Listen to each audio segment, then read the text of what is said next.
Hai teman-teman pecinta bonsai, apa kabar? Selamat datang di channel Bonsai Pemula KBB bersama saya Bowo. Teman-teman, seperti biasa, di konten ini adalah tempat saya mendokumentasikan dan membagikan pengalaman saya dalam menekuni hobi bonsai. Dan pada kesempatan kali ini saya akan menunjukkan hasil pemrograman bahan bonsai sancang yang sudah saya lakukan kurang lebih dalam kurun waktu 2 tahun, mulai dari sebesar isi pulpen atau sebesar lidi, dan seperti apa hasilnya akan saya tunjukkan kepada teman-teman. Jangan kemana-mana, simak dan ikutin terus video ini. Teman-teman, akan saya mulai dengan bahan yang pertama. Ini hasil stek. Jadi awalnya saya steknya sebesar ini, atau seperti ukuran kawat nomor 2 sebesar ini teman-teman. Ukurannya sama kurang lebih. Kemudian saya budidaya dengan metode stek. Setelah hidup saya program akar sampai seperti ini teman-teman. Untuk prosesnya kurang lebih selama 2 tahun. Jadi ini hasil sementara. Jadi kalau ada bonsai mahal itu memang prosesnya cukup lama dan panjang teman-teman, dan prosesnya itu harus kita apresiasi. Ini hasil sementara pemrograman selama 2 tahun dari sebesar lidi atau sebesar isi pulpen atau sebesar kawat nomor 2 ini teman-teman besarnya. Ini hasil sementara. Ini saya seleksi juga karena ini nggak dibutuhkan untuk titik tumbuh sebelah sini. Oke teman-teman, ini hasil sementara dari sebesar isi pulpen, dan ini untuk akarnya cukup bagus melingkar teman-teman. Ini hasil pemula, saya memang benar-benar pertama kali mengawali pemrograman ini, dan ini hasil pertama kali. Ada beberapa yang sudah saya program, akan saya tunjukkan kepada teman-teman untuk hasilnya.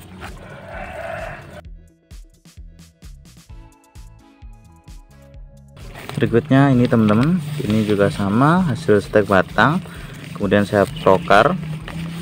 Ini juga kurang lebih 2 tahun, sebesar isi pulpen awal pertama kali tanam sampai sebesar ini selama 2 tahun. Ini untuk pembentukannya ini murni cutting teman-teman. Jadi ini saya potong, kemudian terubus, saya potong lagi sebelah sini, kemudian terubus lagi. Kalau untuk hasil cuttingnya seperti yang di bawah ini masih belum bagus. Ini nanti juga akan saya cutting untuk gerak dasarnya sampai membentuk percabangan yang ideal, baru akan saya wiring. Oke, ini untuk hasilnya selama 2 tahun. Untuk akar-akarnya ini perlakuannya sedikit berbeda dengan bahannya sebelumnya. Kalau yang ini saya pecah batangnya teman-teman. Hasil pemecahannya seperti ini. Ini karakter tuanya juga dapat. Ini murni tanpa sayatan, jadi karakter kerut-kerutannya ini memang murni dari pohonnya sendiri. Ini selama 2 tahun memang dari sebesar isi pulpen seperti ini. Oke, akan saya tunjukkan bahan berikutnya. Ini teman-teman, ini sambil saya seleksi juga. Ini juga sama hasil stek batang, jadi cabang kecil saya stek hidup, kemudian saya budidaya, saya program akar. Karena memang awal penanamannya belum ada progres untuk program akar, jadi waktu pertama kali menanam saya utamakan atau prioritaskan asal hidup dulu. Setelah hidup baru saya program akarnya. Jadi untuk pemrograman akarnya seperti ini teman-teman. Jadi mungkin jarak dari akarnya kurang rapi, tapi kalau untuk kesan natural atau melingkarnya masih dapat. Gerak dari pohonnya ini kesan naturalnya dapat. Jadi ini tumbuh ke sini saya potong, kemudian tumbuh ke sini saya potong sampai ada bekas potongan seperti ini. Ini yang bawah ini sudah cukup natural, ini yang atas belum nutup. Kemudian nanti ini tinggal dibentuk aja percabangannya. Akarnya ini cukup melingkar teman-teman, cuman memang besarnya tidak seimbang. Ini ada yang kecil, ini ada yang besar, tapi kalau untuk seluruhan cukup bagus. Perbandingannya jempol tangan atau mungkin lebih besar dari jempol tangan, usia 2 tahun penanaman. Untuk media saya gunakan tanah dan pasir malang saja. Kemudian kalau pupuk sedikit saya beri karena langsung saya ground, saya taruh di tanah langsung. Oke, akan saya tunjukkan yang lain. Berikutnya ini teman-teman, tapi ini cuma bagus di akarnya saja, jadi kaki-kakinya bagus melingkar, ukurannya juga lebih besar daripada yang sebelumnya. Cuman untuk gerak dasarnya, untuk pohonnya sendiri masih belum bagus, jadi masih banyak yang harus dilos.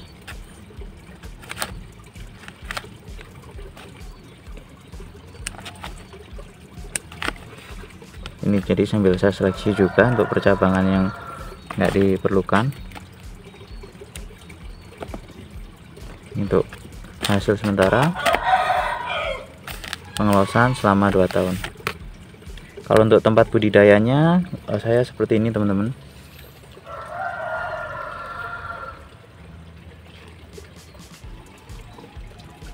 Itu yang selanjutnya teman-teman, masih sama proses 2 tahun, metode penanaman stek batang, kemudian saya program akar.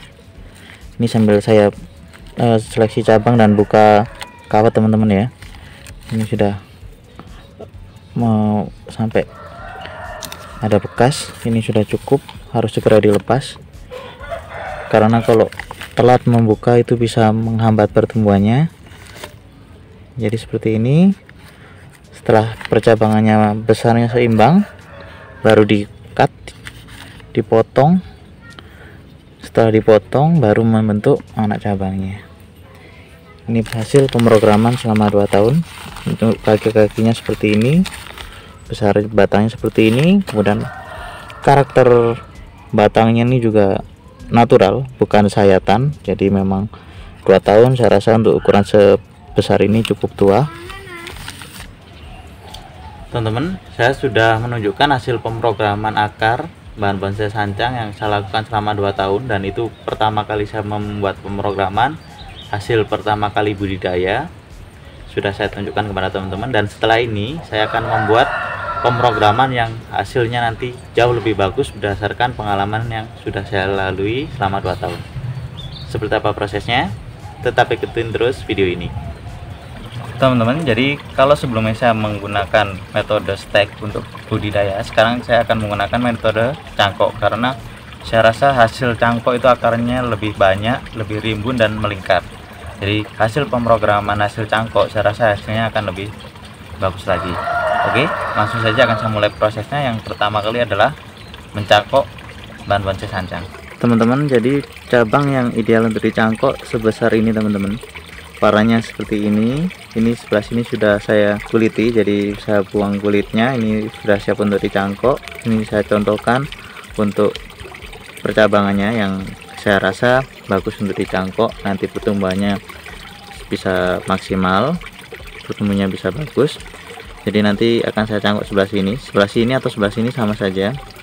Batang ini masih bagus, untuk ukurannya segini, warna cabangnya seperti ini teman-teman. Kemudian jarak dari mata tunas teman-teman bisa sesuaikan sendiri, jangan terlalu jauh karena kalau terlalu jauh untuk keseimbangannya teman-teman harus melos cukup lama. Oke, setelah seperti ini bahan ini siap dicangkok teman-teman. Ini untuk hasil cangkoknya seperti ini. Proses pencangkokannya tidak saya tunjukkan, langsung saya tunjukkan untuk hasilnya. Hasil cangkoknya seperti ini. Kalau untuk teman-teman, usahakan serapi dan sebagus mungkin dalam proses mencangkoknya, beri media sebanyak mungkin agar nanti proses pertumbuhan akarnya bisa menyebar dan bagus. Jadi proses pertumbuhan akarnya menyebar dan bagus, itu nanti saat diprogram akar akan bagus juga hasilnya. Ini untuk contoh cangkoknya seperti ini, kemudian tinggal menunggu hasil cangkoknya saja. Teman-teman, untuk pencangkokannya sudah selesai. Tunggu video selanjutnya karena di video selanjutnya akan saya buat pemrograman akar dari hasil cangkoknya. Kemudian yang tadi saya tunjukkan di awal video itu adalah hasil budidaya, hasil stek, kemudian saya program akar selama 2 tahun, hasilnya seperti itu.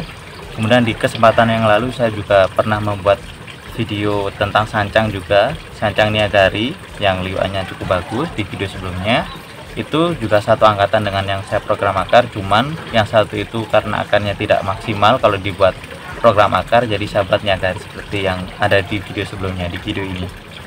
Oke teman-teman, semoga ini bisa menginspirasi teman-teman sebagai pemula. Saya seorang pemula, di channel ini saya membagikan dan mendokumentasikan perjalanan saya dalam menekuni hobi bonsai. Terus ikutin video ini, terus ikutin channel ini karena akan saya buat update terbaru dari setiap pemrograman, setiap proses yang akan saya lakukan atau yang sudah saya lakukan. Untuk teman-teman yang sudah melihat video ini, saya ucapkan terima kasih. Kalau teman-teman belum subscribe, bisa teman-teman subscribe. Jangan subscribe aja, tapi juga nyalakan lonceng, karena setelah teman-teman nyalakan lonceng di tombol lonceng, teman-teman akan tahu update terbaru video yang akan saya bagikan kepada teman-teman. Akhir dari video ini, saya ucapkan terima kasih. Salam budidaya, Indonesia lestari, maju terus, bonsai Indonesia.